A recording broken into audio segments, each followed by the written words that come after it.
646.60 cash back అయితే ఉంది. అయితే ఈ క్యాష్ బ్యాక్ని మనం ఒక చిన్న స్విప్ ఇలా చేసినట్లయితే మన అకౌంట్లో అయితే పడిపోతాయి.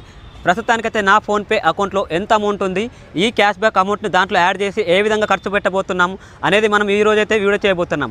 అలాగే ఆ ఖర్చును కూడా ఎలా పెట్టబోతున్నాం అంటే ఈ వచ్చిన క్యాష్ బ్యాక్ ద్వారానే పే ద్వారా యూజ్ చేసి పే చేసినట్లయితే మనకు ఎంత క్యాష్ బ్యాక్ వచ్చింది కూడా చూపించబోతున్నాను. ప్రస్తుతానికైతే ఈ వీడియోలో వచ్చిన క్యాష్ బ్యాక్తో పాటు అలాగే ఎంత పర్సెంటేజ్ క్యాష్ బ్యాక్ వస్తుంది, అలాగే సూపర్ మనీ ద్వారా ఎలాంటి బెనిఫిట్స్ ఉన్నాయి అన్ని తర్వాత ఎండింగ్లో చెప్తాను. ప్రస్తుతానికైతే మీరు ఈ వీడియో స్కిప్ చేయకుండా చూడండి. సూపర్ మనీ యాప్ ద్వారా ఎన్ని ఉపయోగాలు ఉన్నాయో ఈ వీడియోలో అయితే మీరు తెలుసుకుంటారు. ఫ్రెండ్స్, ప్రస్తుతానికైతే ఫోన్పే అమౌంట్లో ఎంత అమౌంట్ ఉంది, అలాగే వచ్చిన క్యాష్ బ్యాక్ ఎలా యాడ్ చేయాలో చూపిస్తాను.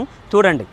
వచ్చినట్లయితే మనకు క్యాష్ బ్యాక్ అయితే ఫోన్పే అకౌంట్ ద్వారా యాడ్ అయిపోతుంది. చూశారు కదా, షిఫ్ట్ టు రీడెమ్ అని కొట్టినట్లయితే మన అకౌంట్లో అమౌంట్ అయితే యాడ్ అవుతుంది.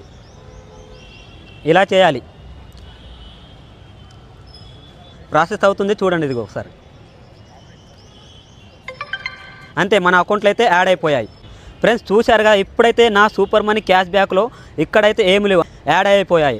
646.60 అయితే ఫోన్పేలో అయితే యాడ్ అయిపోయాయి. ఒకసారి చూపిస్తాను చూడండి. చూశారు.